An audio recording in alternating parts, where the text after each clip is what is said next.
करें start class. ये कुछ बच्चे हैं और इन बच्चों को अपना बोलाना है फोटो, ठीक है। इन बच्चों को फोटो नहीं है, आवाज आएगी।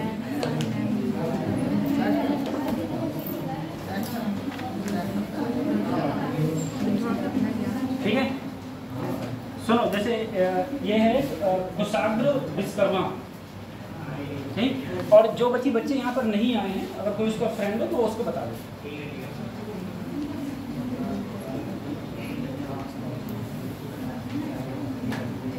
राजेंद्र कुमार, महवेश, रोशनी वर्मा, प्रियंका रस्तोगी, ठीक है। इन बच्चों को बुलाना है। सृष्टि प्रजापति, पुष्पेंद्र कुमार, रोहिणी, हिमांशी गंगवार, अंशिका वैश्य, संजना सिंह, सृष्टि सिंह, अंजलि गौरव, मीनाक्षी शर्मा, अमन कुमार, सौरभ कुमार, कहकशा अंसारी, अमित कुमार, रजनीश कुमार और मुस्कान वर्मा, ठीक है। जिनका नाम नहीं वो मना रहा है। आपकी बात मुझसे मिल सकता है, ठीक है। मैं रेगुलर आ रहा हूँ, मेरा नाम ठीक है। चलो सुनो, ऐसा है, आप लोगों का टेस्ट होना है, ठीक है। अब टेस्ट में जैसे हम लोगों ने कल क्या पढ़ा था, कल कौन सा चैप्टर पढ़ा था, वर्क पावर एनर्जी। कल हमने ये चैप्टर पढ़ा था, उसके हमने क्वेश्चंस किए थे, ठीक है। वो अभी अधूरा है, वो मंडे से नहीं, जब से स्टार्ट होगा वो फिर से स्टार्ट होगा। अभी मुझे एक क्लास मिली है इसकी वेक्टर की, कि मुझे एक क्लास में ये वेक्टर अभी खत्म करना है तुम लोगों का। आज ही क्लास में वेक्टर का खात्मा करना है, ठीक है। वेक्टर इंपॉर्टेंट है, वेक्टर से क्वेश्चंस आते हैं। पेंसिल कंप्लीट की, ठीक है। वेक्टर इंपॉर्टेंट है, वेक्टर से क्वेश्चन आते हैं, ठीक। वर्क पावर एनर्जी वहीं रखना, होल्ड करके कहीं। ये समझ लेना कि आज फिजिक्स की जो क्लास है वो आज सिर्फ वेक्टर की है, ठीक है। और जहां पर वर्क पावर एनर्जी था वहीं से हमारा स्टार्ट होगा, वर्क पावर एनर्जी हमारा वहीं से स्टार्ट होगा। देखो सबसे पहले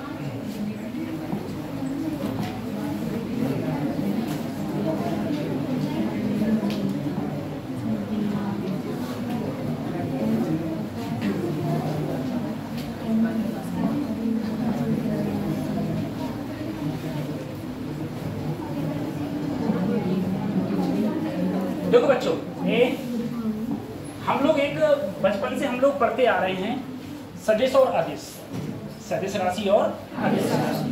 दूसरी चीज ये है वेक्टर का इंपॉर्टेंट, वेक्टर से कभी कभी ऐसा होता है एक का क्वेश्चन पूछ लिया जाता है, ठीक है। प्रोबेबिलिटी वैसे ज्यादा रहती है कि हाँ एक क्वेश्चन पूछा जा सकता है। अगर क्वेश्चन नहीं भी पूछा जाए तो कोई दिक्कत नहीं है, लेकिन पूरी फिजिक्स में कहीं ना कहीं वेक्टर्स का यूजेस होगा, हर जगह वेक्टर का। अभी मैंने वर्क पावर एनर्जी तुम्हें कल पढ़ाया था, उस वर्क पावर एनर्जी में भी वेक्टर का यूज था, उसके अंदर भी वेक्टर का यूज था। ऐसे तुम्हारे क्वेश्चंस में वेक्टर का यूज होता है। सबसे पहले अगर हम लोग बात करें वेक्टर और स्केलर क्वांटिटी, स्केलर को बोलते हैं हम लोग अदिश और वेक्टर को क्या बोलते हैं हम लोग, सदिश राशि, ठीक है। तुम्हें पता है हम लोग पढ़ते आ रहे हैं सदिश राशियां कौन सी होती हैं, वे भौतिक राशियां, ठीक है। तो फिजिकल क्वांटिटीज जिनको रिप्रेजेंट करने के लिए मैग्नीट्यूड एंड डायरेक्शन दोनों की जरूरत होती है, उसे हम क्या बोलते हैं, वेक्टर क्वांटिटी। ये हम सब बच्चे को पता होता है कि सदिश राशियां कौन सी होती हैं, वे भौतिक राशियां जिनको व्यक्त करने के लिए मैग्नीट्यूड यानी कि परिमाण व दिशा दोनों की आवश्यकता होती है, हम लोग क्या कहते हैं, सदिश राशि। सदिश राशि जैसे मान लो, एक बात जरा तुम समझो, मुझे बताना, तुम अगर अभी तुम कहाँ पर हो, अभी तुम यहाँ पर हो, क्लास में बैठे हुए हो, अभी तुम क्लास में बैठे हो, अब तुम्हारे पास फोन आया, अब तुम बाहर गए, अब तुम्हारे पास फोन आया, तुम्हारे दोस्त ने कहा कि तुम्हारे दोस्त बोला कि उसने सफिशिएंट जगह बताई कि मैं वहाँ पर हूँ, ठीक है।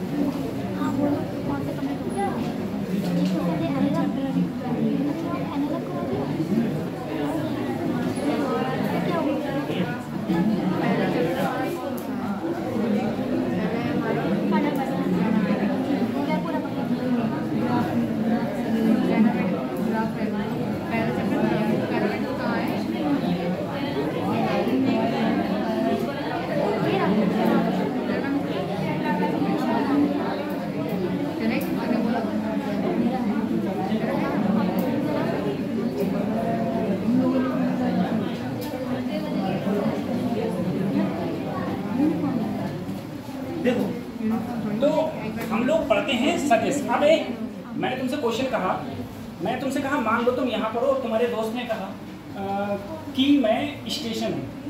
अब स्टेशन से यहाँ की दूरी कितनी होगी? लगभग 1.5 किलोमीटर, 1.5 किलोमीटर ज़्यादा नहीं होगी। तुम मुझसे ये कह दो कि भाई तू स्टेशन खड़ा है, बोले हाँ, बोले मैं 1.5 किलोमीटर दूर खड़ा हूँ तुझसे। अब वो 1.5 किलोमीटर किधर जाएगा? वो बड़ा साइड जाएगा कि वो कहाँ जाएगा, उसे कुछ नहीं पता। लेकिन अगर तुम उसे एक स्पेसिफिक डायरेक्शन बता दोगे तो वो तुम्हारे पास में आ जाएगा। तुम जितनी भी मूवीज देखते हो उन मूवीज में बात होती है तो वो कहता है नॉर्थ पोल, नॉर्थ डायरेक्शन इधर, साउथ डायरेक्शन इधर, वो सब क्या दिखाते हैं? डायरेक्शन। तो जहाँ पर डायरेक्शन को हम शो कर देते हैं उस राशि को, उसको हम लोग उस क्वांटिटीज को क्या बोलेंगे? वेक्टर। जहाँ डायरेक्शन शो नहीं होती उसे क्या बोलते हैं? स्केलर। जैसे मान लो स्केलर क्वांटिटीज की अगर मैं बात करूँ, तुमने कहा तुम्हारा बालून, बालून क्या होता है? आयतन। बालून तुम्हारा कौन सा है? बालून कौन सी राशि है? Scalar quantity. कौन सी है? स्केलर। क्योंकि मीटर क्यूब ये होता है, उसमें कहीं डायरेक्शन नहीं होती। अब तुमसे मैंने कहा वेलोसिटी, वेलोसिटी क्या होता है? वेग। ठीक है, वेग क्या होती है? वेग में एक स्पेसिफिक डायरेक्शन होती है, स्पेसिफिक डायरेक्शन में। वेट, वेट मतलब भार। वेट क्या होता है? वेट हमेशा कहाँ होता है? नीचे की ओर। उसमें भी क्या है? एक स्पेसिफिक डायरेक्शन है। तो उन सबको हम लोग क्या बोलते हैं? Vector quantity. Sir vector quantity को अगर हम लोग कहें तो कौन कौन सी हैं? जैसे मैं बता रहा हूँ आपको, जैसे वेलोसिटी, ठीक है, अभी चलो इनकी बात आएगी। ठीक, पहले हम बात करें वेक्टर नोटेशन की। नोटेशन का मतलब क्या है? वेक्टर नोटेशन का मतलब क्या है कि वेक्टर को हम लोग कैसे प्रदर्शित करते हैं। ठीक, वेक्टर को कैसे प्रदर्शित करेंगे? देखो, अगर कहीं भी कोई वेक्टर लिखा हुआ है, जैसे आर है, आर के ऊपर क्या लगा दो? वेक्टर। पी है, पी के ऊपर क्या लगा दो? वेक्टर। क्यू है, क्यू के ऊपर क्या लगा दो? ये सब क्या है? ये सब वेक्टर को रिप्रेजेंट कर रहे हैं। वेक्टर को क्या कर रहे हैं? रिप्रेजेंट। अब सर अगर मैं ग्राफिकल रिप्रेजेंटेशन की बात करूंगा वेक्टर में, तो ग्राफिकल रिप्रेजेंटेशन का मतलब ये है कि अगर कोई वेक्टर है तो उसका ये क्या होता है? जिसे हम बोलते हैं हेड, ठीक है, और इसे क्या बोलते हैं हम लोग? टेल। ठीक है, तो किसी चीज को ग्राफिकल रिप्रेजेंट हम ऐसे कर सकते हैं। जैसे मान लो तुम्हें पता है तुम्हारे पास कोई ना कोई ओरिजिन ये है बाई एक्सिस, ये है एक्स एक्सिस। ये क्या है तुम्हारा? ओरिजिन। ये क्या है? ओरिजिन, मूल बिंदु। मूल बिंदु है, मूल बिंदु है। अब जरा सोचना, मैंने कहा तुम्हारा कोई पॉइंट एक यहाँ पर है, ये पॉइंट है 3,2, मान लो 3,2। तो तुम अगर देखो ये वेक्टर अगर यहाँ से स्टार्ट होगा तो ये ऐसे जाएगा, तो इधर क्या होगा? इसका सिर, और इधर क्या होगा? पूंछ होगी। इधर सर होगा, इधर पूंछ होगी। तो अगर मैं इसको, तो समझो ये जैसे तुम्हारा होता है, अब आराम से पढ़ेंगे, ये है graphical representation of A vector. तो अगर तुम जैसे बेटा अगर ये आर वेक्टर तुमने माना, क्या माना? आर वेक्टर, तो तुम क्या कर सकते हो? तुम कह सकते हो आर वेक्टर कितना होगा? आर वेक्टर होगा 3i प्लस 2j। अरे ये j होता है और ये क्या होता है? i। तो ऐसे ग्राफिकल रिप्रेजेंटेशन भी तुम वेक्टर का कर सकते हो। ठीक है, अब जैसे मान लो तुम्हारे पास में कोई 2 पॉइंट होते हैं। 2 पॉइंट का मतलब है इधर y हो गया, इधर क्या हो गया? x। एक पॉइंट a है और एक पॉइंट ये b है, सही है? तुमसे कहा एक पॉइंट a है, एक पॉइंट b है। अब तुमसे अगर कहेगा इन दोनों के बीच में वेक्टर, तो ये वेक्टर क्या कहलाएगा? AB vector. ठीक है, तो ये भी क्या है? एक प्रकार से ग्राफिकल रिप्रेजेंटेशन है वेक्टर। हालांकि इसकी ग्राफिकल रिप्रेजेंटेशन ऑफ वेक्टर की इतनी जरूरत नहीं पड़ती। अब देखो अगले,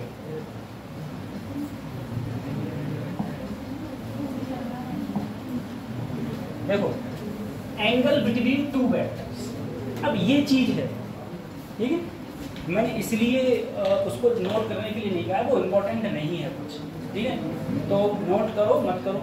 अब यहाँ से हम लोग धीरे धीरे नोट करना स्टार्ट करें। सबसे पहले देखो angle between 2 vectors. Angle between 2 vectors क्या होता है? एक वेक्टर ये है, इसे हम क्या बोलेंगे? ए वेक्टर। दूसरा वेक्टर मेरा ये है, इसे बोल दिया मैंने। इन दोनों के बीच में एंगल ये हो गया। एंगल के अब मैं तुमसे कहूँ, बताओ ए वेक्टर और बी वेक्टर के बीच में कितना एंगल है?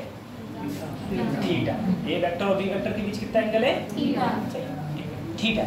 अब जरा सोचो, एक वेक्टर है ए, ये हो गया, और दूसरा वेक्टर है बी, दोनों के बीच में ये है। अब बताओ ए वेक्टर और बी वेक्टर के बीच एंगल कितना है? 30 डिग्री। कितना है? नहीं है 30 डिग्री, ठीक है। वही चीज हम सोच रहे हैं। तो हम लोग देखो क्या होता है, क्या है, देखो क्या है बेटा, अगर कभी भी तुम्हें दो वेक्टर्स के बीच का एंगल निकालना है, तुम जानते हो ये क्या होता है? सर। ये क्या होता है? पूंछ, ठीक है, हेड और टेल। अगर दो वेक्टर के बीच का एंगल निकालना है, दो वेक्टर के बीच का एंगल निकालना है, तो जो वेक्टर होनी चाहिए ना, वो वेक्टर वो या तो हेड टू हेड हो, ठीक है, या फिर टेल टू टेल, या तो हेड टू हेड हो या टेल टू। अब देखो यहाँ पर ये कैसे जुड़े हुए हैं? टेल टू टेल, तो एंगल थीटा होगा, सही। लेकिन यहाँ पर कैसे जुड़े हुए हैं? हेड टू टेल जुड़े हुए हैं, तो ये एंगल नहीं होगा। अगर ये एंगल नहीं होगा फिर कौन सा एंगल होगा? एक चीज आती है जिसका नाम है पैरेलल शिफ्टिंग।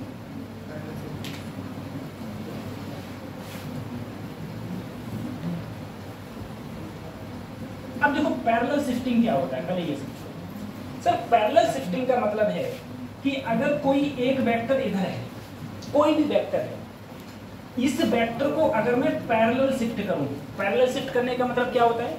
बिल्कुल पैरेलल ले जाऊं, ठीक है, पैरेलल। ये दीवार इस दीवार की क्या है? पैरेलल, ठीक है। ये छत और ये फर्श क्या है? एक दूसरे के पैरेलल हैं।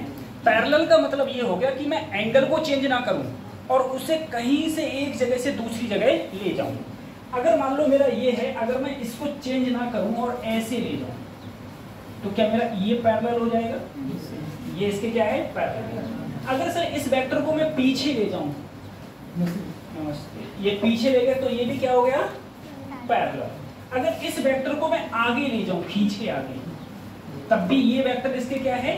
पैरेलल। इस वेक्टर को अगर मैं इधर ले जाऊं, एंगल चेंज नहीं कर रहा हूं, तो ये वेक्टर भी क्या है? पैरेलल। ध्यान करो, तो इस वेक्टर के ये भी पैरेलल, ये भी पैरेलल, ये भी पैरेलल, ये भी पैरेलल, सारे क्या हैं? पैरेलल। अब याद रखना एक चीज, अगर तुम किसी भी वेक्टर को पैरेलली शिफ्ट करोगे, तो पैरेलली शिफ्ट करने पर ना तो उसका मैग्नीट्यूड चेंज होता है और ना ही उसकी डायरेक्शन। अब सर मैग्नीट्यूड डायरेक्शन क्या होता है?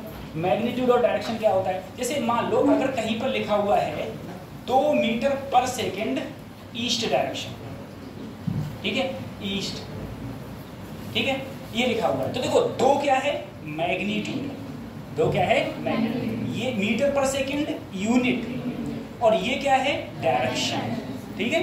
तो अगर किसी भी चीज को हम लोग पैरेलल शिफ्ट करें, ठीक है, पैरेलल शिफ्ट करें, या फिर हम ऐसे लिखें in parallel shifting, in parallel shifting magnitude and direction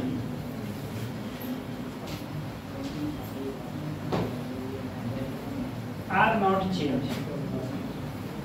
अजीब लिखा था, ठीक है। तो आपको एक बात याद रखनी पड़ेगी, अगर तुम पैरेलल शिफ्टिंग करते हो तो पैरेलल शिफ्टिंग में ना तो मैग्नीट्यूड चेंज होगा और ना ही डायरेक्शन। अब जरा समझ लो, सर मेरे पास में ये वाला वेक्टर ऐसे दिया हुआ है, ये इधर और ये इधर, ये कोण कितना है? 30 डिग्री। ये कोण कितना है? 30 डिग्री। अब जरा समझना, ये बी वेक्टर और ये, अगर सर मैं किसी एक को पैरेलल शिफ्ट कर दो जिसकी तुम्हारी इच्छा हो, मान लो बताओ ए को करूं बी को करूं? सर बी को पैरेलल शिफ्ट करूंगा तो बी को कहां ले जाऊं? नीचे, नीचे ले जाऊंगा। देखो अगर इसको मैं नीचे ले गया तो ये वाला इधर आ गया, ये कहां पहुंच गया? यहाँ। तो अब भी तो ये बी रहा, अब इसके बीच का कोण क्या होगा? देखो ये दोनों कैसे जुड़े हुए हैं? Head to head. और मुझे कैसे जोड़ने हैं? या तो हेड टू हेड या तो टेल टू। अब बताओ ये कोण दोनों के बीच में क्या होगा? स्ट्रेट लाइन है, ये पूरी कितनी होती है? 180। तो ये कितना बचा? 180 माइनस 30 यानी कि कितना बचा? 150, ठीक है 150। तो अब इसका इनके बीच का ए और बी वेक्टर के बीच का एंगल कितना होगा 150। तो 150 निकालने के लिए हमें क्या करना पड़ेगा, या तो हम हेड टू हेड जोड़े या फिर टेल टू टेल, ठीक है। इतना लिख लेना, ये वाला particular kinds of vector unit vector, ठीक है।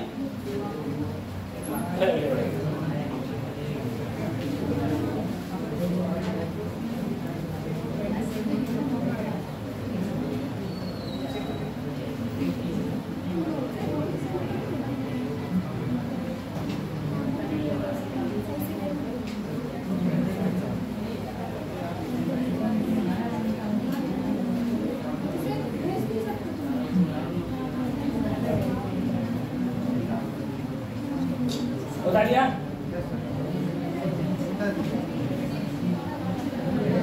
बता दिया ना।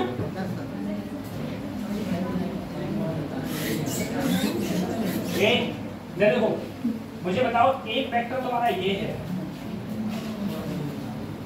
एक वेक्टर तुम्हारा ये है, इन दोनों के बीच में कोण है 120 डिग्री। ये है पी वेक्टर और ये है क्यू वेक्टर। बताओ पी और क्यू के बीच में एंगल कितना है, पी और क्यू के बीच एंगल कितना है। तो तुम क्या देखोगे, क्या ये हेड टू हेड या टेल टू टेल है। अगर हेड टू हेड और टेल टू टेल नहीं है, ठीक है, तो कुछ मत करना। क्या करना, पहले देखना इन दोनों के बीच में अभी कोण कितना दे रखा है। तो 180 में से 120 घटा देना, कितना बचेगा 60। अगर होते कैसे होते, अब बताओ, अब दोनों के बीच में कोण कितना है, क्यों 120, क्योंकि अब ये कैसे जुड़े हुए हैं, तो 120 होगा, ठीक है। लेकिन यहाँ पर 120 नहीं हो सकता क्योंकि ये हेड टू टेल है। अगर हेड टू टेल ना जुड़े हुए हो तो क्या करना, 180 माइनस थीटा। जैसे यहाँ पर देखो 150 आया है, ऐसे ही यहाँ पर 120 दिया है, तो कितना आ जाएगा 180 माइनस 120। अगर तुम चाहो तो ऐसे कर सकते हो। तो देखो सर, इसको अगर मैं पीछे लाऊं, इसको अगर मैं पीछे लाऊंगा तो ये वेक्टर ऐसे आ जाएगा, ऐसे आ गया। ये पूरा क्या होगा 180, 180 में 120 किया तो ये कितना बचेगा 60 डिग्री, ठीक है। तो हम लोग ऐसे भी कह सकते हैं कि सर ये 60 डिग्री बचेगा, ऐसे होता है, ठीक है। अब देखना दूसरी चीज, एक चीज याद रखना, दो वेक्टर के बीच में एंगल कभी भी 180 से ज्यादा नहीं हो सकता, ठीक है, ये याद रखना।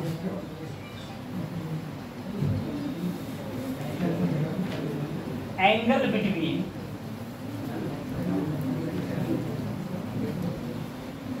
टू वेक्टर्स ऑलवेज, थीटा की वैल्यू जो होगी वो या तो 180 से कम होगी या बराबर, ठीक है, या फिर 0 से बड़ी होगी या फिर बराबर। पहली चीज है, दो वेक्टर के बीच में एंगल कभी नेगेटिव नहीं हो सकता। दो वेक्टर के बीच में एंगल कभी 180 से ज्यादा नहीं हो सकता। कैसे सर, एक वेक्टर ये है, एक वेक्टर ये है, बताओ इन दोनों के बीच में कोण कितना है 180, कितना है 180। अच्छा, एक वेक्टर ये है, एक वेक्टर ये है, अब दोनों के बीच में कोण 0, कितना है 0, सेम डायरेक्शन में है। अब दूसरी चीज बताओ सर, एक वेक्टर तुम्हारा ऐसे है, एक वेक्टर तुम्हारा ये है। अब मुझे बताओ इन दोनों के बीच में कोण, इन दोनों के बीच में कोण ये वाला होगा ना कि ये वाला। ये वाला क्यों नहीं होगा, क्योंकि 180 से ज्यादा है, 180 से और तुम्हें पता है दो वेक्टर के बीच में कोण एंगल जो होता है वो हमेशा 180 से कम, तो 180 से कम होगा तो कितना होगा 120, ठीक है। तो दो वेक्टर्स के बीच में जो एंगल होगा वो हमेशा, यह याद रखना, या तो 0 के बराबर होगा या 0 से बड़ा, या तो 180 से छोटा होगा या 180 के बराबर, ठीक है। ये इंपॉर्टेंट बात। उसके बाद हम अगले बढ़ते हैं, ठीक है। अगला है देखो काइंड्स ऑफ वेक्टर, वेक्टर्स के प्रकार, ठीक है। काफी टाइप्स, काफी प्रकार के वेक्टर्स हैं। उनमें से जो सबसे इंपॉर्टेंट है वो है यूनिट वेक्टर। जो सबसे इंपॉर्टेंट है वो है तुम्हारा यूनिट वेक्टर। अब देखो यूनिट वेक्टर क्या होता है, यूनिट वेक्टर क्या होता है, ठीक है। यूनिट वेक्टर का मतलब ये हो गया कि सर वो वेक्टर जिसका मैग्नीट्यूड 1 आए उसे हम क्या बोलेंगे, यूनिट वेक्टर। वह वेक्टर जिसका मैग्नीट्यूड कितना आए, अब सर देखिए अब 1 कैसे आए, वो ऐसे, जैसे मान लो मेरे पास में एक वेक्टर है पी वेक्टर, ठीक है, पी वेक्टर। पी वेक्टर मैंने माना sir P x i P y j plus P z, मेरे पास में एक ऐसा पी वेक्टर है, ठीक। मैं कहूं इसका मैग्नीट्यूड निकालो, क्या निकालो, अब मैग्नीट्यूड कैसे निकालोगे, ऐसे कर लिया, उसके बाद अंडर रूट लगाएंगे, आई के साथ में क्या है तो पी एक्स का स्क्वायर, जे के साथ में पी वाई का स्क्वायर, इसके साथ में आसन मारिए, तो ये पी का क्या निकल आया, मैग्नीट्यूड, ठीक है। और इसकी वैल्यू अगर 1 के बराबर होगी, किसी भी वेक्टर का मैग्नीट्यूड निकालेंगे और उसका मैग्नीट्यूड अगर 1 के बराबर आएगा तो उस वेक्टर को हम लोग क्या बोलेंगे, ठीक है, यूनिट वेक्टर। तो यूनिट वेक्टर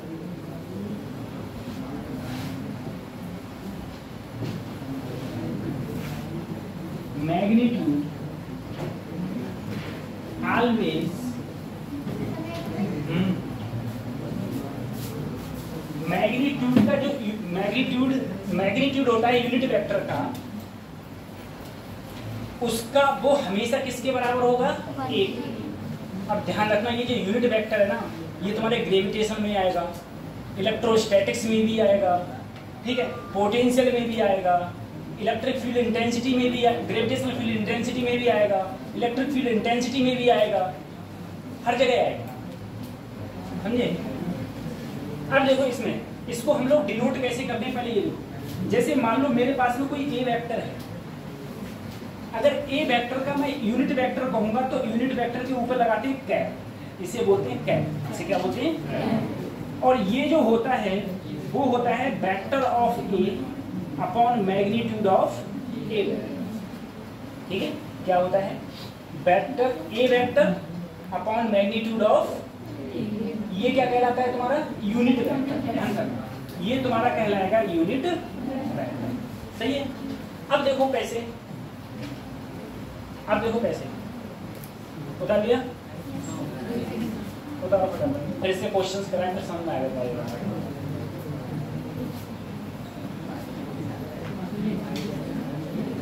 यूनिट वेक्टर का मैग्नीट्यूड हमेशा किसके बराबर होता है, 1 के।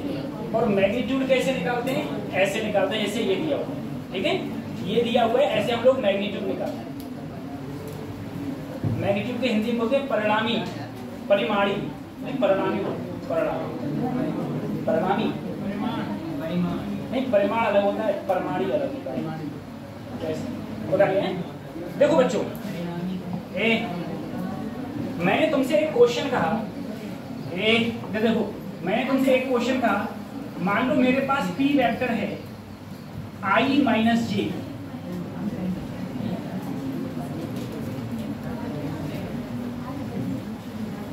प्लस अंडर रूट 2 के वेक्टर। देखो मेरे पास ये वेक्टर आई माइनस जे प्लस अंडर रूट 2 के वेक्टर, मैंने इसे कहा तुमसे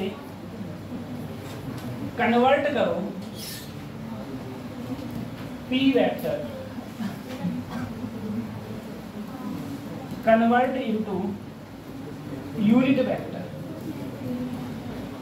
इसको किसमें कन्वर्ट करूं मैं, यूनिट वेक्टर। अब देखो ये यूनिट वेक्टर में कैसे कन्वर्ट हो, तुमने अभी लिखा, अगर मैं इसे यूनिट वेक्टर लिखूंगा ऊपर क्या लगाऊंगा, कैप। अगर कैप लगेगी, कैप का मतलब क्या होता है, P vector upon magnitude of P vector, यही तो होता है।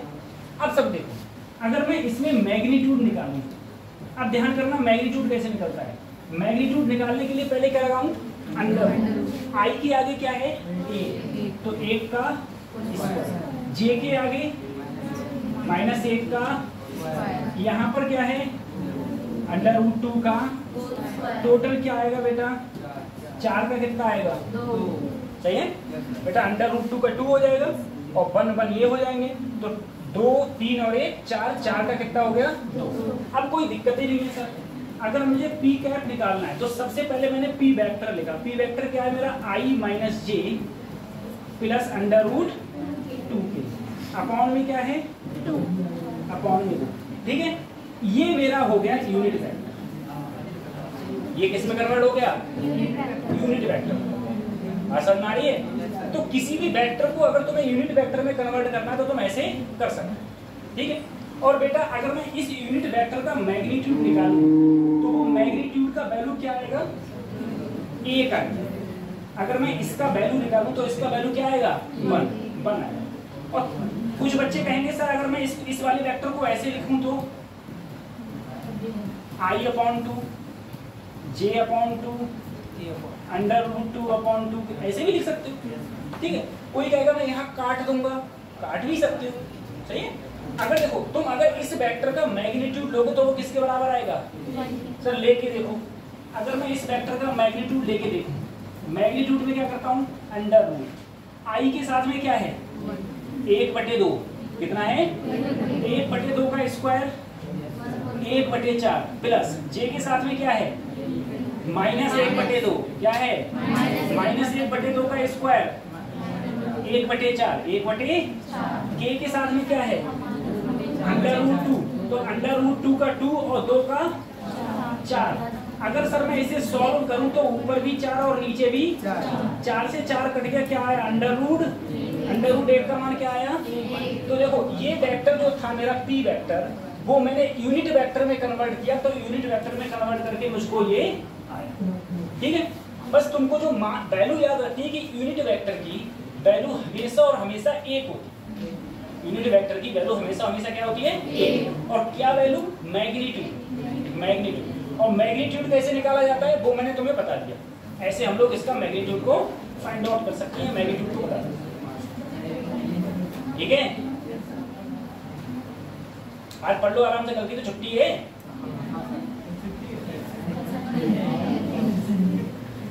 संडे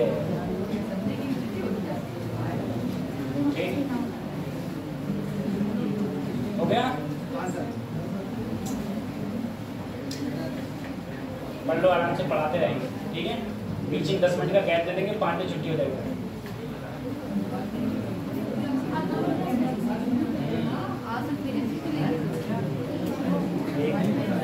ठीक कर लिया।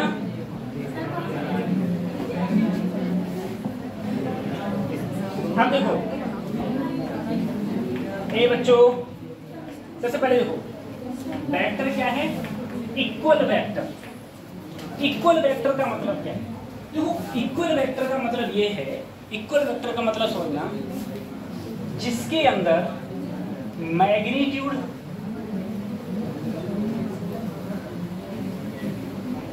एंड डायरेक्शन, बेटा magnitude and both are same.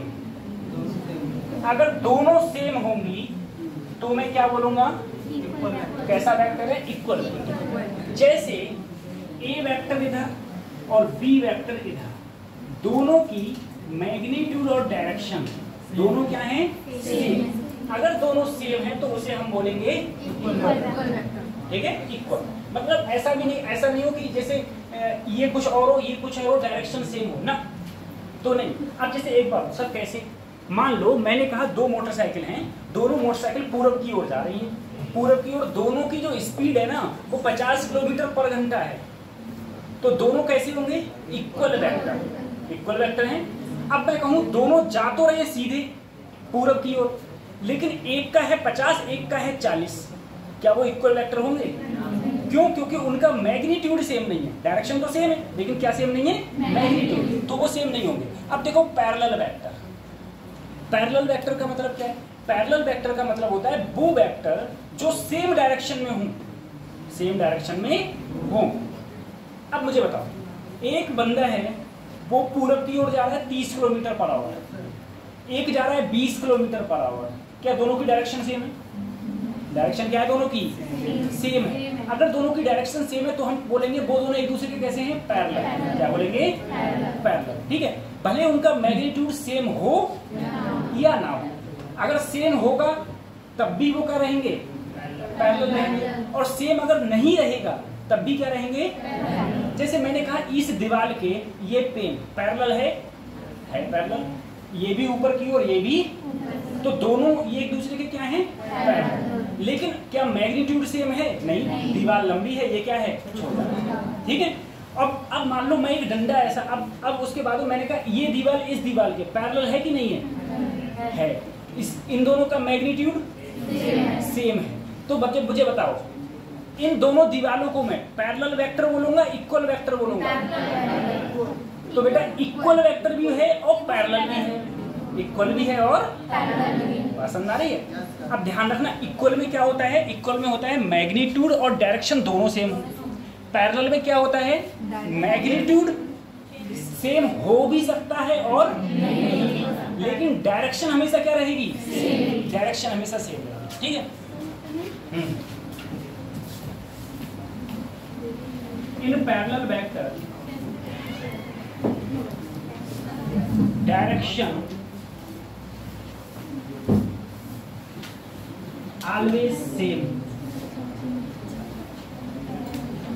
always same, but magnitude may be same or not। Magnitude same हो भी सकता है और नहीं। ठीक है, मैग्नीट्यूड सेम हो भी सकता है और नहीं भी, किसमें? Parallel vector. अब देखो आता है anti parallel vector. Anti parallel vector क्या है? अरे पैरेलल वेक्टर का उल्टा क्या कहलाएगा? Anti parallel. वो चल रहा है ऊपर, एक आए नीचे, तो क्या बोलेंगे हम उसे? Anti parallel vector. ठीक है, एंटी पैरेलल वेक्टर। अब देखो एंटी पैरेलल वेक्टर में जैसे मान लो ये ए वेक्टर है, ए वेक्टर है, इसका उल्टा कर दिया, उल्टा, तो इसे हम लोग क्या लिख सकते हैं? माइनस ए वेक्टर। एक दूसरे के कैसे हैं? एंटी। एक दूसरे के कैसे हैं? Anti parallel. ठीक है, पैरेलल वेक्टर हो गया, एक हो गया तुम्हारा एंटी पैरेलल। अब इसके आगे बढ़िए।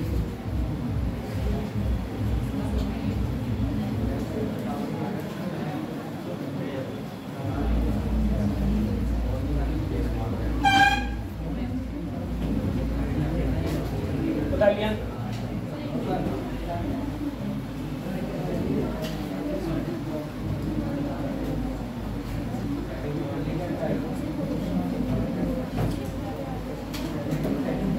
बता लिया। अब देखो आगे बेटा, नेगेटिव वेक्टर। नेगेटिव वेक्टर का मतलब क्या होता है? क्या देखो, नेगेटिव वेक्टर का मतलब ये है, नेगेटिव वेक्टर का मतलब ये है, जैसे मान लो इधर तुम्हारा वही एंटी पैरेलल वेक्टर ही तो नेगेटिव वेक्टर होता है। ठीक है, लेकिन एंटी पैरेलल वेक्टर और नेगेटिव वेक्टर में एक सिमिलर अंतर ये है, जैसे मान लो इधर ये ए वेक्टर है, इधर ये ए वेक्टर है, अगर मैं दूसरा वेक्टर लूं, नेगेटिव का मतलब है इसके बराबर तो मैग्नीट्यूड हो, मैग्नीट्यूड क्या हो? सेम, बट डायरेक्शन क्या हो? Opposite. Magnitude same but direction opposite, तो उसे हम बोलेंगे नेगेटिव वेक्टर। उसे क्या बोल देंगे हम लोग? नेगेटिव। डायरेक्शन सेम होगी बट मैग्नीट्यूड सेम होगा बट डायरेक्शन क्या होगी? अपोजिट, डायरेक्शन अपोजिट, तो उसे हम बोलेंगे नेगेटिव वेक्टर। सर कौन करंट वेक्टर? कौन करंट वेक्टर का मतलब है वो वेक्टर जो एक ही पॉइंट से निकले, जो कहां से निकले? एक ही पॉइंट से, क्या कहलाएंगे वो? कौन करंट वेक्टर। कौन करंट वेक्टर जो एक ही पॉइंट से निकलेंगे तो उन्हें हम बोलेंगे कौन करंट वेक्टर, या फिर हम इसे को इनिशियल वेक्टर भी बोल देते हैं। उसके बाद में आता है को प्लेनर वेक्टर। देखो नाम से दिख रहा है को प्लेनर। को प्लेनर का मतलब है जिनका प्लेन सेम हो, एक ही प्लेन में हो, उन्हें क्या बोलेंगे हम? को प्लेनर। अब सर ये प्लेन समझो, जैसे मैंने कहा ये दीवार है, इस दीवार का प्लेन अलग, फर्श का प्लेन अलग है। ठीक है, जैसे मैंने तुमसे कहा कि मान लो मेरे पास में एक वेक्टर ये है, एक वेक्टर ये है, ये दोनों वेक्टर एक ही प्लेन में हैं। अरे डिजिटल बोर्ड पे लिखे हुए हैं, दोनों क्या हैं, एक ही प्लेन में। अब मान लो एक वेक्टर ए है, एक वेक्टर बी है, और सी वेक्टर ऐसे हो, ऐसे ये, तो क्या ये तीनों एक प्लेन में हैं? नहीं, एक प्लेन में।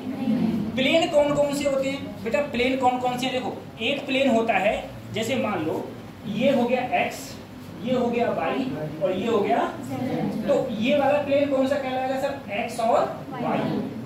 ये वाला कौन सा कहलाएगा सर? x और z। फर्श कौन सी होगी? x और z। ये वाला कौन सा कहलाएगा सर? z और ऊपर क्या है? y, z और y।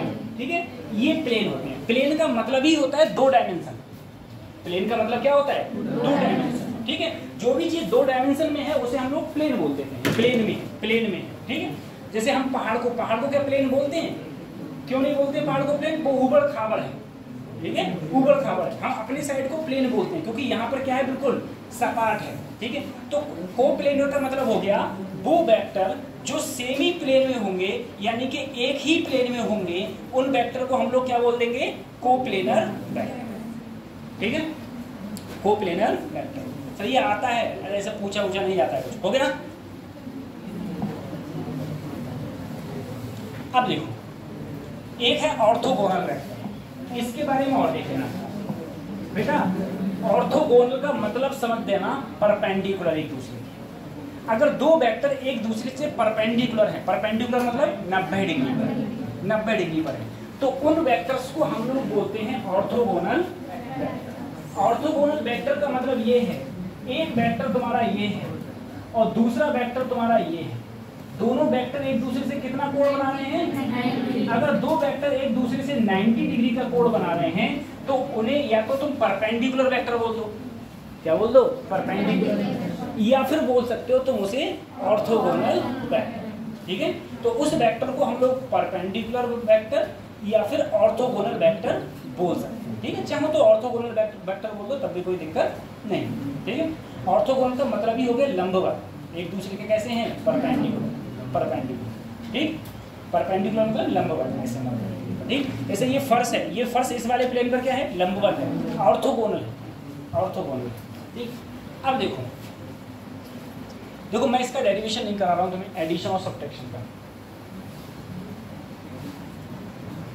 ठीक है, डायरेक्ट याद कर रहे हैं सर। एडिशन और सब्ट्रैक्शन टू वेक्टर्स, मुझे बताओ सबसे पहले ये एक वेक्टर ये है, एक वेक्टर बी है, क्या इन दोनों के बीच में एंगल थीटा है कि नहीं? ए और बी के बीच में कोण थीटा है कि नहीं? क्यों है? क्योंकि ये टेल जुड़े हैं तो एंगल थीटा है। अब देखो एडिशन और सब्ट्रैक्शन कब होता है? दो वेक्टर्स का, सबसे पहले तो ये है कि वेक्टर्स का सब्ट्रैक्शन कभी होता ही नहीं। दो वेक्टर हमेशा, दो या दो से ज्यादा वेक्टर हमेशा ऐड होते हैं, कभी घटते नहीं। अब जब कभी घटते नहीं तो सर हम क्यों घटा रहे हैं इसको? पहले सबसे पहले ये चीज है कि सर जैसे तुमने बताया था कि अगर मुझे दो वेक्टर के बीच में कोण निकालना है तो हम लोग कोण कैसे निकालेंगे? दो वेक्टर के बीच में कोण कैसे निकालेंगे? या तो हेड टू हेड मिलाओ या फिर टेल टू, समझ में आइए, या तो हेड टू हेड मिलाओ या फिर टेल टू टेल मिलाओ, तभी हम दो वेक्टरों के बीच का एंगल निकाल सकते हैं। अब देखो जोड़ कैसे होता है, जोड़ते कैसे हैं? ठीक है, अगर हम दो वेक्टर्स को जोड़ेंगे तो दो वेक्टर्स का हम लोग एडिशन कैसे करेंगे, जोड़ेंगे कैसे? कोई भी चीज जब जुड़ती है, कोई भी चीज जुड़ती है तो वो सर से पूंछ जुड़ती है। सर से क्या जुड़ती है? पूंछ। सर से पूंछ, दो चीजें हमेशा सर से पूंछ जुड़ती है। अब अलग कैसे जोड़ेंगे? देखो तुम ऐसे समझ सकते हो, वो एक कहानी है, मैं हर क्लास में बताता हूँ। क्या एक हम लोगों ने पता नहीं कहाँ पढ़ी थी, मुझे खुद ध्यान नहीं मैंने कहाँ पढ़ी थी वो। ठीक है, तुमने सुना होगा कि एक गांव था, उस गांव में एक हाथी आता था, हाथी। ठीक है, उस गांव में हाथी आता था। वो हाथी स्वर्ग जाता था, हेवन। ठीक है, स्वर्ग जाता था। अब एक लड़की ने क्या किया, उसकी पूंछ पकड़ ली और वो स्वर्ग चली गई। अब स्वर्ग जाकर उसने खूब खाया पिया और फिर आ गई। ठीक है। अगले दिन उसने अपनी सहेली को बताया, क्योंकि लड़का होता तो नहीं बताता वो किसी को, लड़की है तो सहेली को बताना जरूरी है, ठीक है। अब उसने अपनी सहेली को बताया, सहेली बोली बहन हम भी चलेंगे, बोली बहन तुम भी चलना। अब जैसे ही वो आया उसने पूंछ पकड़ी, उस लड़की ने उसका पैर पकड़ लिया दूसरी वाली ने, दोनों गए खूब खाया पिया फिर वापस आ गए। अब अगले दिन पता चला 2 से 4, 4 से 8, 8 से 16 पूरा गाँव ही हो गया, ठीक है। तो बोले हम भी जाएंगे सर, बोले खाने को बहुत VIP मिलता है। अब वो जैसे ही हाथी आया उसने उसकी पूंछ पकड़ी और उसने पूंछ पकड़ी, दूसरे ने पैर पकड़ा, तीसरे ने उसका पैर पकड़ा, चौथे ने उसका पैर पकड़ा, बहुत लंबी लाइन हो गई। हाथी तो जा रहा था आराम से सो। अब वो जब रास्ते में पहुंचे तो नीचे वाले ने पूछ लिया, बोले बहन अभी कितनी दूर रह गया? तो उसने कहा इतनी दूर रह गया, जो सबसे ऊपर कर दी, ठीक है। उसने हाथ छोड़ कहा बोले इतनी दूर रह गया, सब आ गए नीचे, ठीक है। तो हाँ, तो इससे हमें क्या मिलता है? इससे हमें ये मिलता है कि जब भी हम किसी चीज को जोड़ते हैं तो कैसे जोड़ रहे थे वो लोग जोड़ रहे थे। देखो पैर के नीचे क्या था? सर, फिर उसके पैर के नीचे क्या था? सर, ऐसे तो जोड़ रहे थे। तो दो वेक्टर को अगर कभी भी जोड़ना है, दो वेक्टर को कभी भी जोड़ना है तो एडिशन तभी होगा जब हेड टू हेड हो, या फिर नहीं हेड टू टेल हो, हेड टू टेल हो, या फिर टेल टू हेड, तभी जोड़ते हैं। अदरवाइज मुझे बताओ क्या इन दोनों वेक्टर्स को मैं जोड़ सकता हूं? नहीं। क्यों नहीं जोड़ सकता? क्योंकि ये टेल टू, तो मुझे क्या करना पड़ेगा? मुझे पैरेलल शिफ्टिंग करनी पड़ेगी। इस वेक्टर को मैं पैरेलली शिफ्ट करूं ऐसे, अगर इस वेक्टर को मैं पैरेलली शिफ्ट करूं तो ये वेक्टर पहले इधर था, अब इधर आ गया, अब इधर आ गया। अब मैं इन्हें जोड़ सकता हूं। देखो इसको जोड़ दिया इससे, ये क्या कहलाएगा तुम्हारा? R vector. ये क्या है? ए वेक्टर प्लस, सही है। यानी कि सर रिजल्टेंट वेक्टर तुम्हारा क्या आया? ए वेक्टर प्लस। अब इसे मैं जोड़ सकता हूं। अब देखो इन दोनों वेक्टर्स के बीच में एंगल कितना था? थीटा। अरे एंगल तो यही था, थीटा। तो इनके जो रिजल्टेंट का फार्मूला आता है वो आता है आर स्क्वायर बराबर A square plus B square plus 2ab cos. ठीक है, जो रिजल्टेंट का फार्मूला है वो है A square plus B square plus 2ab cos. अगर सर मैं रिजल्टेंट स्क्वायर को उधर पटकूंगा तो यहाँ पर अंडर रूट हो जाएगा A square plus B square plus 2ab cos. ठीक है, ये हो जाएगा, ये रिजल्टेंट होगा। अब देखो अगर ये है ए वेक्टर, ये क्या है? सही है सर, ये ए वेक्टर है। और सर ये एंगल क्या है? बीटा। ये एंगल मैंने बीटा माना। अब देखो ये बीटा एंगल किस किस के बीच में है? रिजल्टेंट, ये क्या है? रिजल्टेंट, रिजल्टेंट मतलब परिणामी। और ये क्या है? ए वेक्टर। तो रिजल्टेंट और ए वेक्टर के बीच में एंगल कितना है? बीटा। तो अगर तुम्हें कभी एंगल निकालना हो तो उसका फार्मूला होता है tan beta, tan beta, tan beta. देखो यहाँ पर tan लिखा है, tan, तो tan लिखा है तो tan यहाँ पर लिखना sin और फिर नीचे लिखना cos। दोनों के बीच में एंगल थीटा है तो ऊपर भी थीटा और नीचे भी। अब देखो सर मैं किसके बीच में एंगल निकाल रहा हूँ? रिजल्टेंट और आर वेक्टर की। देखो रिजल्टेंट और ए वेक्टर के, सॉरी रिजल्टेंट और ए वेक्टर के, यही तो एंगल निकाल रहा हूँ बीटा। तो दूर कौन है? दूर कौन है? बी। दूर कौन है? बी। तो ऊपर भी बी और नीचे भी। जो दूर है उसको पहले पास लाओ, उसके बाद में नीचे क्या है? ए। तो क्या बचा? बी साइन थीटा बटे ए प्लस बी कॉस थीटा। ठीक है, रिजल्टेंट का फार्मूला क्या होता है? आर बराबर under root A square plus B square plus 2ab। ये होता है बेटा एडिशन के लिए। ये किसके लिए है? एक बार इसे उतारो फिर मैं इसको फिर से बता रहा हूँ, इसी चीज को फिर से बता रहा हूँ। इसे उतारो एक बार, इसी को फिर से बता रहा हूँ।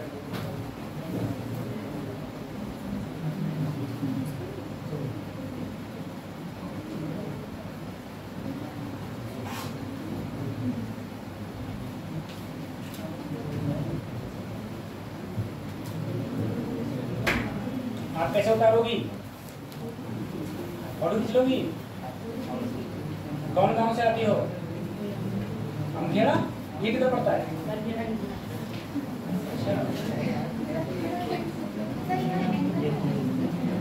कौन सा बेटा? tan beta. हाँ, ये रिजल्टेंट और ए वेक्टर के बीच का कोण, एंगल बिटवीन रिजल्ट ए, ये क्या है? एंगल बिटवीन रिजल्टेंट और ए वेक्टर। ये बीटा क्या है? एंगल बिटवीन रिजल्टेंट और ए वेक्टर, एंगल बिटवीन रिजल्टेंट और ए वेक्टर के बीच का कोण।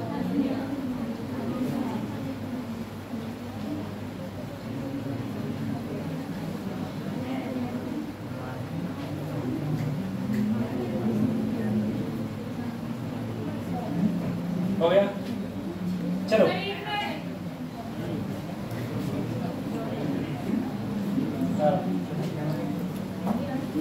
गर्मी फिर पड़ने लगी बहुत ज्यादा। बारिश होने कहा?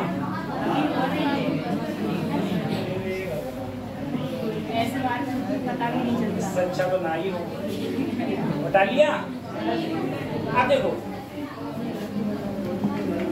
हे बच्चों, अब तो हो गया ना, अब वापस नहीं आएगा वो, पहले बता देते। एक बात देखो, फिर देखो, इधर देखो, ए तो मैंने तुम्हें एक वेक्टर दिया P और एक वेक्टर दिया Q, दोनों के बीच में एंगल मान लो, बताओ। मैं तुमसे कहूं P और Q के बीच में एंगल कितना है?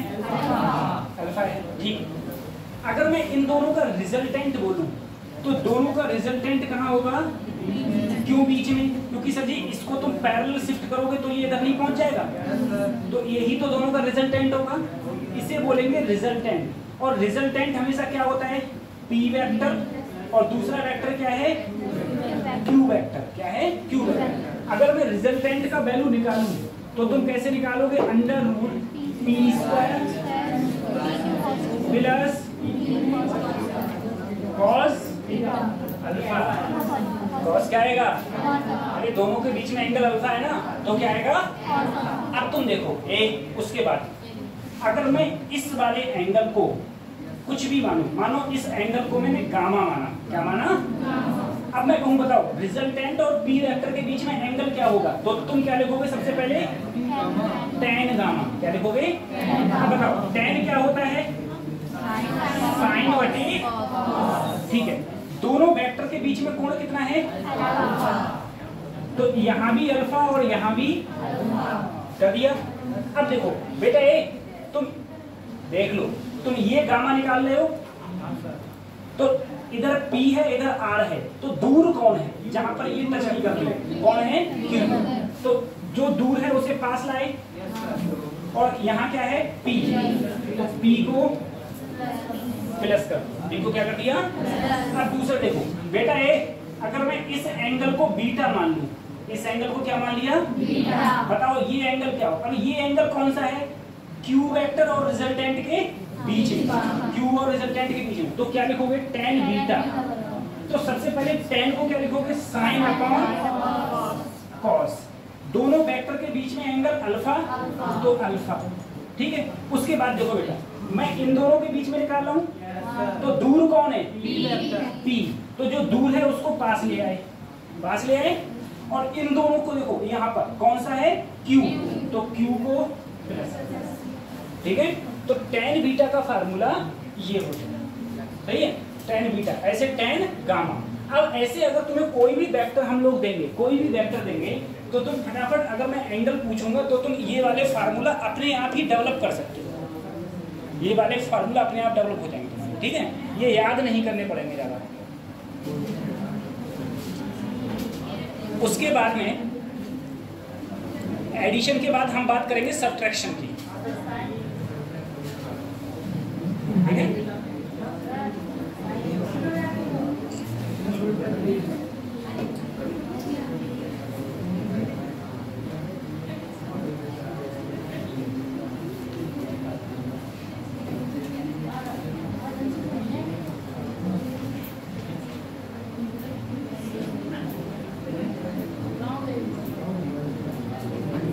बता लिया? चलो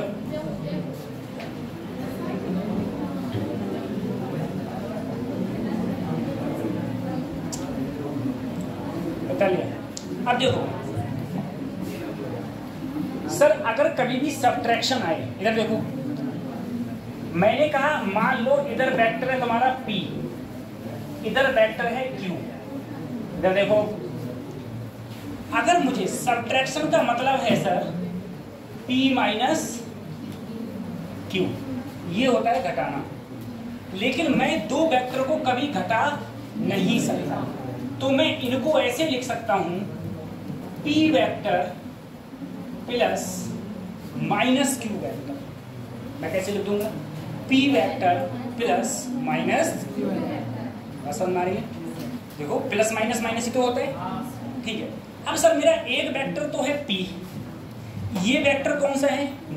Q प्लस, अगर मैं इसको जस्ट उल्टा कर दूं, उल्टा करने का मतलब मैं इसे इधर ले आऊं, अब ये वेक्टर कौन सा होगा? Minus Q। अरे इधर प्लस का Q था, इधर कर दिया तो क्या हो गया? Minus Q। मुझे बताओ पहले इनके बीच में कोण कितना था? ये थीटा था। अब कोण कितना होगा? अब कोण कितना होगा? बोलो।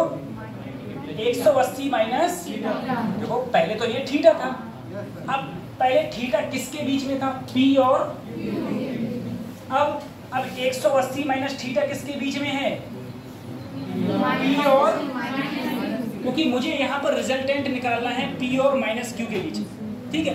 अब मुझे बताओ क्या मैं इन दोनों को मिला सकता हूँ? क्या मैं इसको इससे मिला सकता हूँ? क्यों नहीं मिला सकता? क्योंकि ये टेल टू टेल जुड़े हुए हैं। मुझे क्या चाहिए? हेड टू हेड या फिर टेल टू।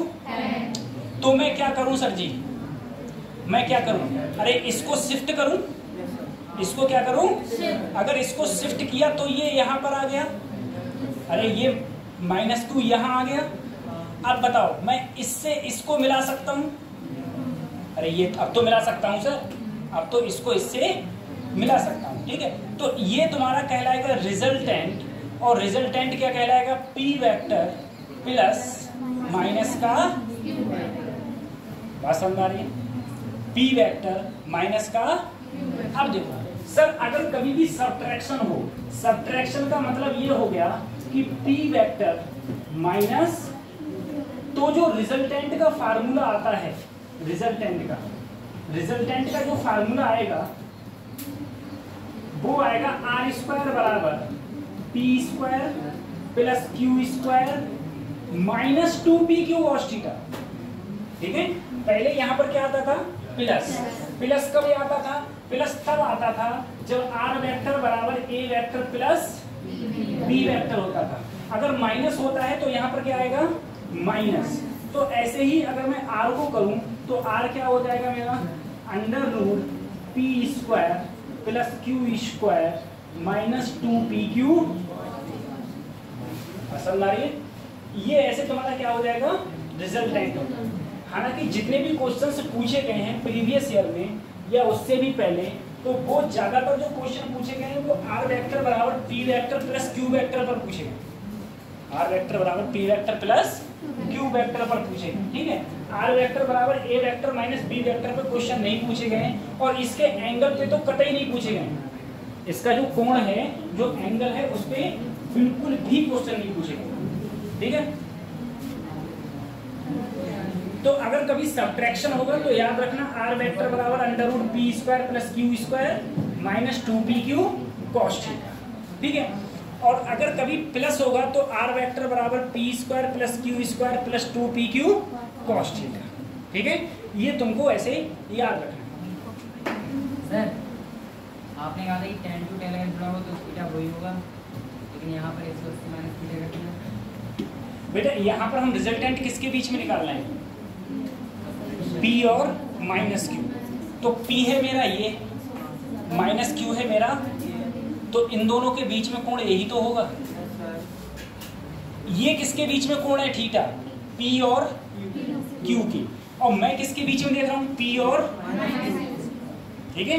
तो P और माइनस Q के बीच में ये होगा। और ये होगा तो ये कितना होगा, पूरा क्या है 180, 180 में से थीटा गया तो कितना बचा 180 माइनस थीटा। सही है, ऐसे हो जाएगा, बता लिया।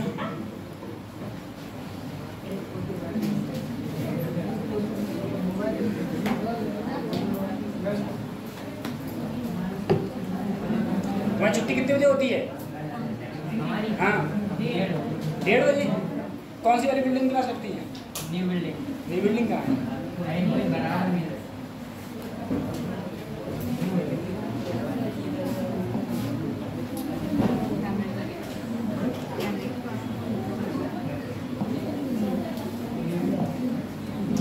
अब देखो बेटा, polygon law of vector addition. अब सबसे पहले देखो पॉलीगॉन लॉ क्या है। पॉलीगॉन लॉ का मतलब ये है, अगर मेरे पास में यहाँ पर ए वेक्टर है, एक मैंने वेक्टर और ले लिया जिसे मैंने बोला बी वेक्टर, क्या इन दोनों वेक्टर को मैं आपस में जोड़ सकता हूँ? इन दोनों वेक्टर को आपस में जोड़ सकता हूँ कि नहीं?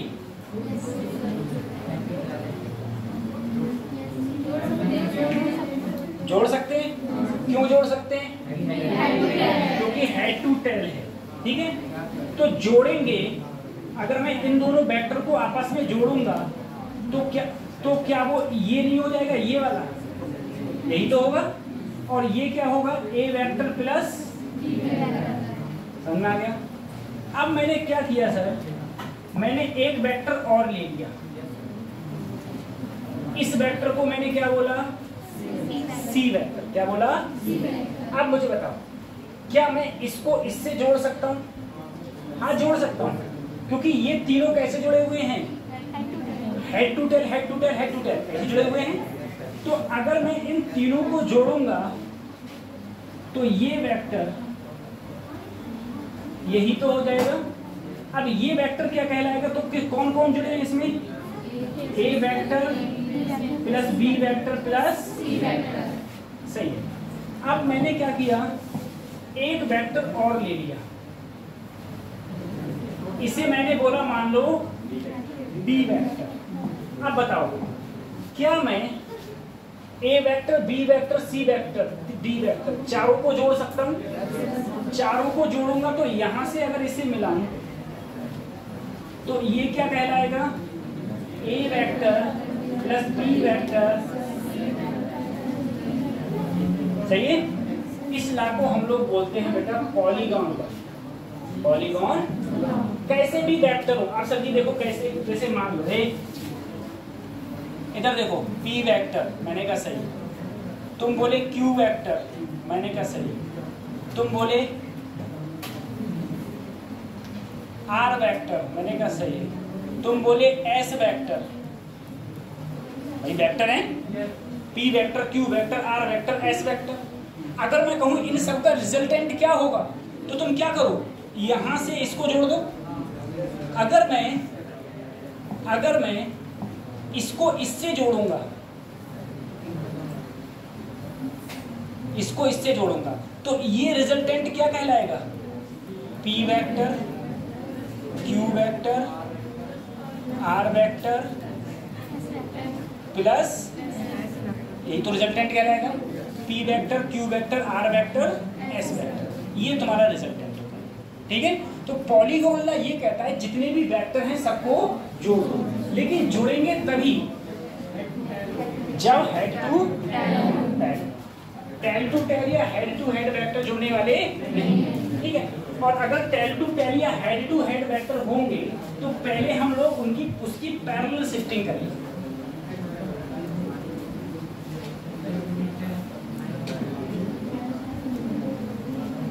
ठीक है, तो पहले हम लोग उसको क्या करेंगे, पैरेलल शिफ्टिंग। ठीक हो गया, बस इसमें और कुछ नहीं।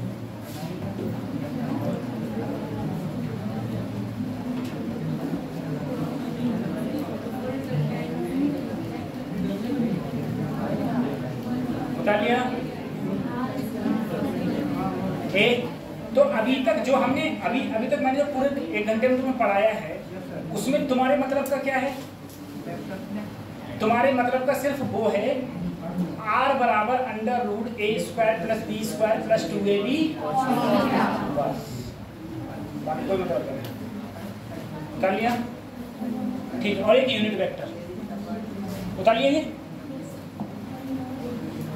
अब देखो कंपोनेंट्स ऑफ वेक्टर। अब ये समझो सर, कंपोनेंट्स ऑफ वेक्टर ये भी इंपॉर्टेंट है, ये भी क्वेश्चन में पूछे जाते हैं। कंपोनेंट ऑफ वेक्टर क्या कहलाता है? एक तरफ मेरा x हो, एक तरफ y हो और एक तरफ क्या है z। मैंने एक वेक्टर ले लिया, मान लो ये मैंने वेक्टर ले लिया a वेक्टर। क्या ले लिया? अब a वेक्टर मैंने कहा लिखा हुआ यहाँ पर है axi ayj प्लस az, ऐसे लिखा हुआ है। a वेक्टर लिखा हुआ है axi ayj az, ये लिखा हुआ है। ठीक है। अब मैं तुमसे कहूँ कि कंपोनेंट्स ऑफ वेक्टर का मतलब ये है कि जो ये a वेक्टर है वो x अक्ष, x यही तो है, इसके साथ कितना एंगल बना रहा है, y के साथ कितना एंगल बना रहा है और z के साथ कितना एंगल बना रहा है। ठीक है।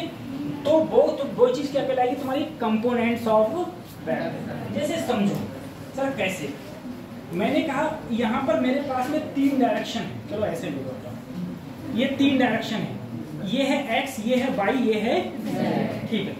उसके बाद में मैंने एक वेक्टर ले लिया x y z। अब मैंने एक वेक्टर ले लिया, ये वेक्टर है। अब मुझे बताओ ये वेक्टर तीनों में है, x में भी है, y में भी है और z। अगर मैंने तुमसे कहा कि ये x के साथ कितना एंगल बना रहा है तो यहां से परपेंडिकुलर डाल दो, यही तो एंगल x के साथ बना रहा है, y के साथ में ये बना रहा है और z के साथ में यही तो एंगल बना रहा है। अब तुम मुझे बताओ सर ये एंगल होगा तो होगा कितना? तो हमने क्या किया, यहाँ से एक परपेंडिकुलर डाला।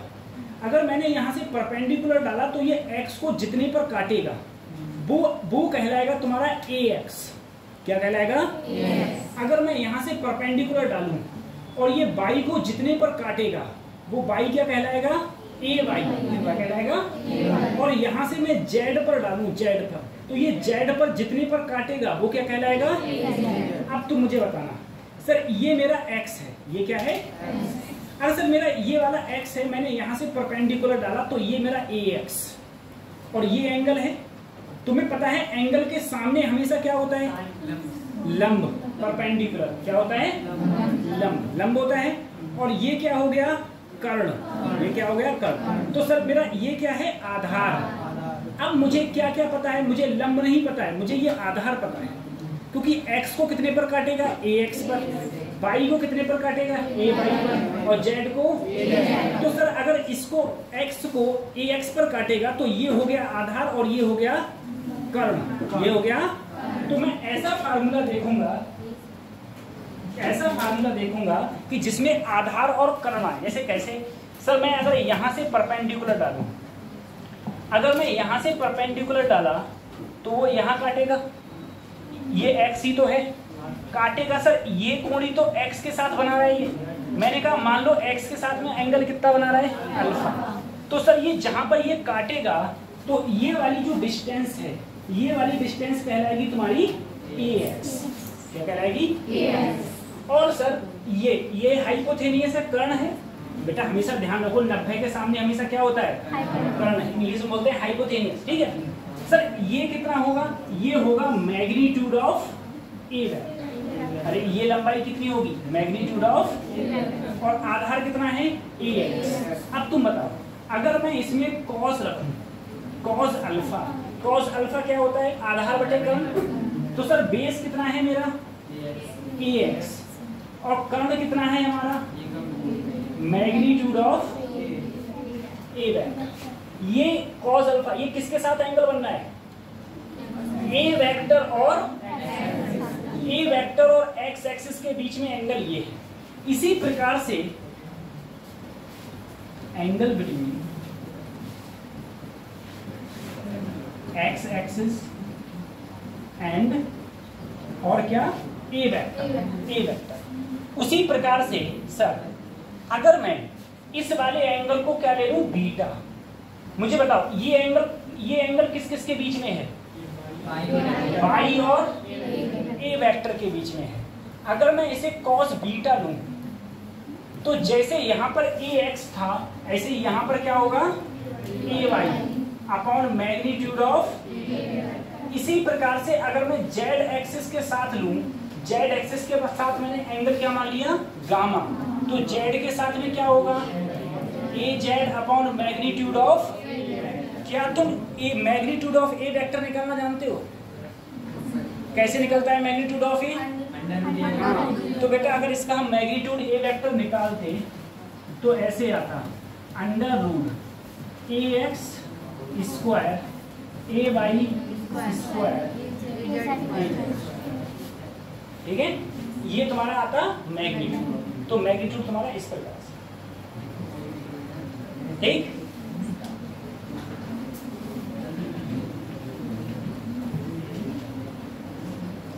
ये किसके साथ में, ये लिख लेना, ये एक्स के साथ में, ये वाई के साथ, और नीचे वाला ये जेड के साथ एंगल बना है। इसे हम लोग बोलते हैं कंपोनेंट्स ऑफ ए वेक्टर, ठीक है। वेक्टर के साथ में कितने कितने एंगल बनाएंगे वो हमने यहाँ पर बात कर ली, या वो हमने नोट डाउन कर लिया।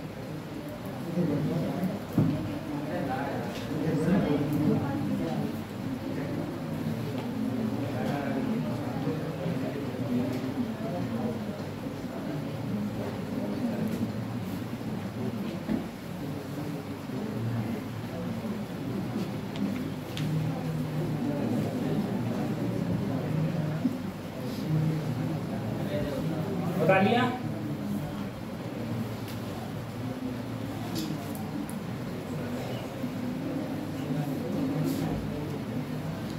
अब देखो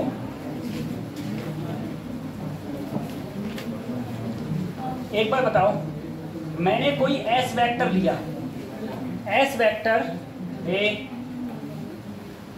एस वेक्टर जो मेरा है वो है आई प्लस जे प्लस अंडर रूट 2 के, ये मेरे पास वेक्टर है। मैं तुम्हें कहूं कि ये एस वेक्टर, ये आई है, ठीक है, ये आई है। बताओ ये जो एस वेक्टर है वो एस वेक्टर एक्स के साथ में कितना एंगल बना रहा है? ठीक है, एक्स एक्सिस के साथ में, एक्स एक्सिस के, तो तुम बोले सर मान लो अल्फा आई के साथ में क्या है तो 1 बटे इसका मैग्नीट्यूड निकालो। इसका मैग्नीट्यूड क्या आएगा अंडर रूट आई के आगे 1 का स्क्वायर, जे के आगे 1 का स्क्वायर, और अंडर रूट 2 का स्क्वायर कितना हो जाएगा 2। निकालोगे तो कितना आएगा, तो यहाँ आया 1 बटे, अरे बेटा इसका मैग्नीट्यूड नीचे रखूंगा तो मैग्नीट्यूड इसका कितना आया 2। 1 बटे 2 किसका मान होता है कॉस में, कॉस 60 का। तो बताओ अल्फा का वैल्यू क्या होगा 60 डिग्री, कितना होगा, समझ में आ रहा है? अगर सर मैं बाई एक्सिस के साथ बताओ कितना एंगल बना रहा होगा ए बाई के साथ में, तो आई जे के अगले कितना है, अरे एक ही तो है, और इसका रिजल्टेंट क्या आया, ये भी कितना बना रहा होगा।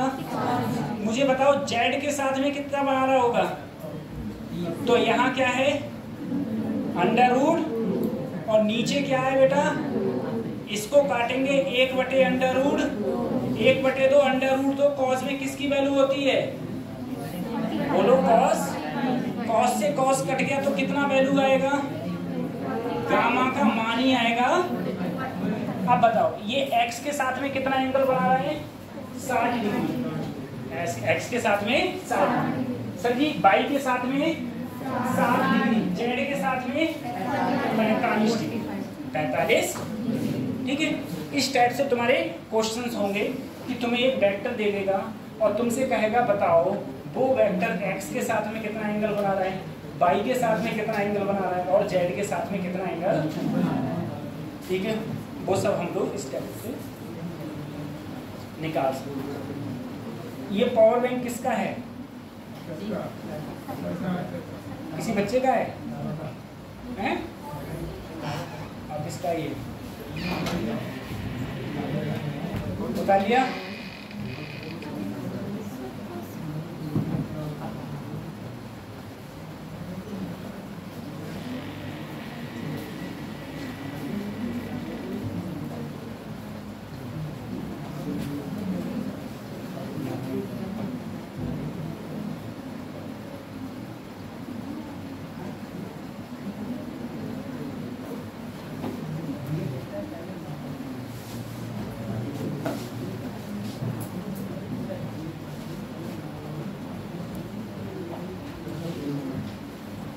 ठीक है,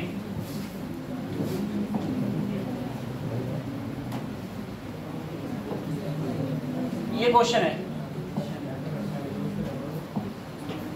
बोलो बच्चों, देखो तुम्हें क्या दे रखा है? तुम्हें ए वेक्टर दे रखा है और तुमसे पूछा है मैग्नीट्यूड। कितने बच्चे हैं? पता है, तुमसे ये पूछा है, ठीक है, इसका मैग्नीट्यूड पूछा है। इसका क्या पूछा है? अब सर देखो मैग्नीट्यूड कैसे निकालो, तो सबसे पहले तो 2a निकालो। क्या निकालो? अब देखना सर, मुझसे इसका मैग्नीट्यूड पूछा है तो सबसे पहले मैं 2a निकालूं। 2 की गुणा करो a से, तो इधर भी गुणा होगी तो इधर भी मल्टीप्लाई होगी, तो क्या हो जाएगा? 2i प्लस माइनस 4k, 2 दूनी हो गया, 2a हो गया। अब क्या निकालूं? माइनस 3b, 3 की b से गुणा करो, 3 दूनी 6i, 3 एकम 3j प्लस 3, यही तो होगा।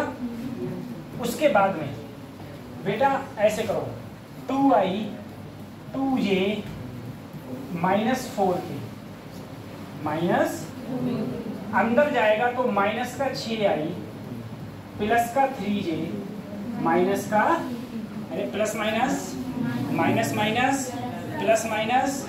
अब देखो बेटा 6i में से 2i घटाओ, माइनस का 4, ये दोनों जुड़ गए। बोलो, ये दोनों कितने हो गए? 7 के।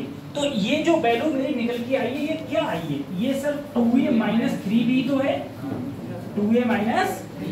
अगर मुझे इसका मैग्नीट्यूड निकालना है, अगर मुझे इसका मैग्नीट्यूड निकालना है तो सबसे पहले अंडर, अरे ये वैल्यू यही तो आई, ये कैसे आया? अरे पहले 2 से गुणा कर दी इसकी, ये लिख दिया, 3 से गुणा कर दी इसकी गुणा कर दी, ये लिख दिया। उसके बाद में घटा के आंसर ले आया। अब मुझे मैग्नीट्यूड निकालना है तो अंडर रूट, आई के साथ में क्या है? -4 का स्क्वायर, जे के साथ में क्या है? के साथ में क्या है? -7 का स्क्वायर। देखो 4 चौक 55, 7 सत्ते, सारे जोड़ लोगे कितना आ जाएगा? जितना आएगा वही आंसर है। जो भी वैल्यू आएगी वही तुम्हारा क्या हो जाएगी? जो वैल्यू आएगी वही तुम्हारी आंसर है, ठीक है? जो वैल्यू आएगी वही तुम्हारा आंसर है, सही है? अरे जोड़ना घटाना तो आता है ना। अरे आई में जे जो, आई में आई जोड़ो, जे में जे जोड़ो, के में के जोड़ो, सही है? ऐसे ही घटा सकते हो तुम, आई में आई घटेगा, जे में जे घटेगा, के में के घटेगा, ऐसे घटा भी सकते हो। किसी को इसमें डाउट है क्या? पूछना हो तो बताओ। पीछे वाले बच्चे तुम्हारा ब्लर तो नहीं होता है? ये फोटो ब्लर नहीं होता।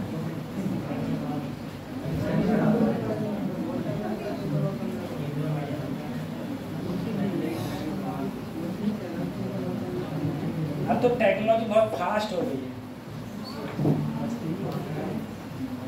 फास्ट हो।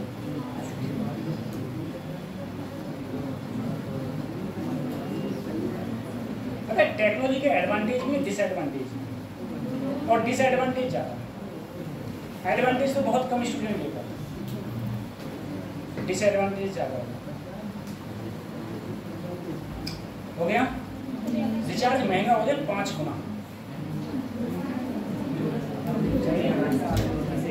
1 GB का रिचार्ज 1000 रुपये का। अगर इंटरनेट ही नहीं चलाओगे, अरे पहले के लोग जिंदा रहते थे नहीं रहते थे? अरे बेटा हम अपने टाइम में 5 रुपए की एक पिक्चर भरवा के लाते थे देखने के लिए। तुमने कभी भरवाई जिंदगी में? ये बताओ। जब से तुमने होश संभाला तब से वो 4 GB चल लिया है। और चिप का तो बच्चा नाम निशान भूल गया है। किसी के पास हो शायद रखी हुई चिप मिल जाए तो मिल जाए, नहीं तो चिप नहीं होती।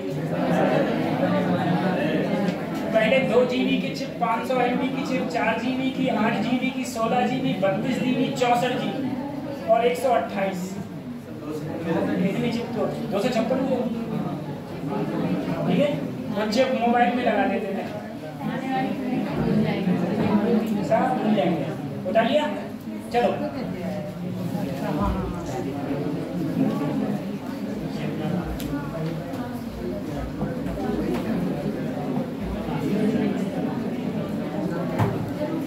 देखो बेटा,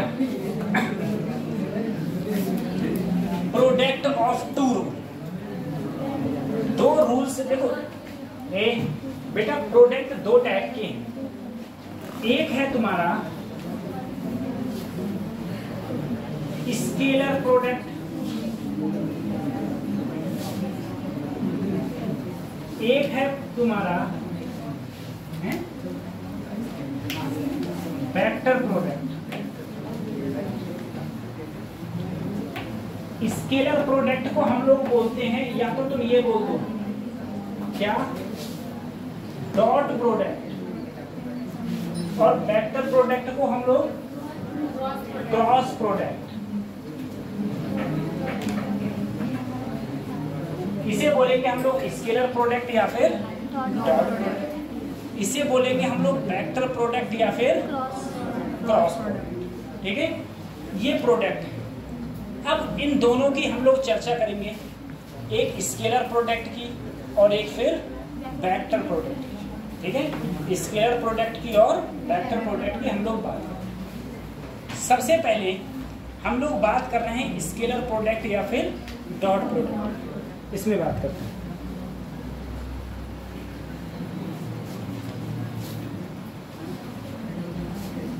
तुम लोग बैठे रहोगे और 1.5 घंटे हैं?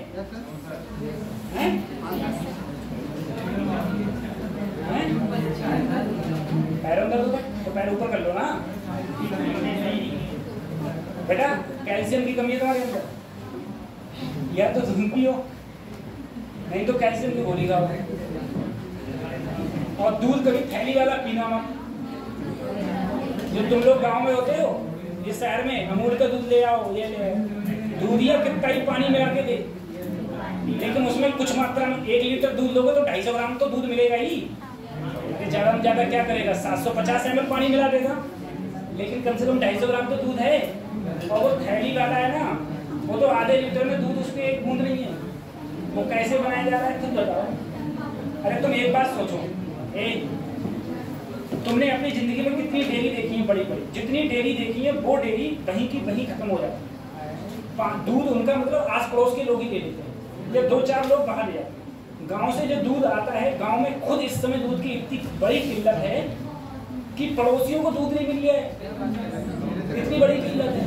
और सोचो इतना बड़े देश की आबादी के लिए दूध की पूर्ति फिर कहाँ से होती होगी, इतनी बड़ी तो डेयरी नहीं होती है। तो वो सब बोले बनाओ, और अगर वो नहीं बनाएंगे तो तुम कल को क्या होगे कि दूध तुमने 250 रुपये लीटर क्यों कर दिया, तुम प्रोटेस्ट करोगे। तो भले जहर पियो, तुम्हें कोई दिक्कत नहीं है, ठीक है, तो वही है। हाँ, और एक दूध वो आता है वो जो फ्रिज में ही रखा होता है, वो तो कतई पक्का जहर है, वो कतई पक्का जहर है, समझे। उसकी तो नहीं गीला होता है, पाउडर नहीं गीला होता है, मतलब पानी टाइप लिक्विड टाइप का होता है, वो तो कतई पक्का जहर है, समझे। उसे चाय डालने से अच्छा है काली चाय पी लिया करो, चक्कर मत पड़ा। चलो बात करें। और स्टेशन की चाय मत पिया करो, स्टेशन पे भी दूध नहीं होता है, वो भी सब ऐसे ही। गधो, तभी तो मैं तुमसे कहता हूँ डॉक्टर बनना क्यों जरूरी है। डॉक्टर बनना इसीलिए जरूरी है, देखो दूध तुम जहर का पी रहे हो, लौकी तुरैया जितनी सब्जी है वो तुम तो जहर की खा रहे हो, गेहूं चावल धान जितना जो कुछ खा रहे हो सब किसका खा रहे हो, जहर का। अरे उसमें भी तो तुम लोगों में किसान हो, मुझे बताओ जिसने अगर धान की पौध लगाई हो, किसने जहर की स्प्रे नहीं करी है उसमें, या किसने जहर नहीं डाला है उसमें, सही है। जहर सबने डाला है जिससे कि उसमें घास नहीं जमे। अब जब वो जहर डाला है तो वो जहर सिर्फ घास पे ही थोड़ा ना सीमित रहेगा, वो पेड़ पे भी तो जाएगा, और पेड़ पे जाएगा तो उसको फल में भी तो निकलेगा, ठीक है। और वो जहर सब तुम खा रहे हो, जहर सब खा रहे हो। अब तुम्हें एक बात और पता है कि जैसे जैसे बढ़ रही वैसे वैसे बीमारी बढ़ रही है। अब बीमारी बढ़ेगी तो डॉक्टरों की कमी होगी, डॉक्टरों की कमी होगी, तभी कह रहा हूँ मेहनत से पढ़ लो, डॉक्टर बन जाओ, है ना। अरे मेहनत कर लो, डॉक्टर बन जाओ, डॉक्टर बन जाओगे तो आसानी हो जाएगी, आराम से घर बैठे बैठे रुपया छापी हो। बहुत सारे मरीज हैं, मरीजों की संख्या में कमी नहीं है, बहुत मरीज हैं। पढ़े हम लोग, देखो स्केलर प्रोडक्ट या फिर डॉट प्रोडक्ट। सबसे पहले मैं बात कर रहा हूं सर डॉट प्रोडक्ट। मान लो मेरा एक वेक्टर ये है, एक वेक्टर मेरा बी वेक्टर, दोनों के बीच में कोण क्या हो गया। अगर इन दोनों वेक्टर का मैं डॉट प्रोडक्ट करूंगा तो वो हो जाएगा mod of A mod of B into, अगर मैं यहां से cos थीटा निकालूंगा तो A vector dot B vector magnitude of A vector और मैग्नीट्यूड ऑफ, समझ आ रही है। ये हमारा क्या होता है, ये हमारा स्केलर प्रोडक्ट है। ये कौन सा प्रोडक्ट है, स्केलर प्रोडक्ट या फिर डॉट प्रोडक्ट। तो cos थीटा किसके बराबर होगा, A vector dot B vector upon magnitude of A and magnitude of, समझ आ रहा है, ये इसके बराबर होगा। उतारो फटाफट।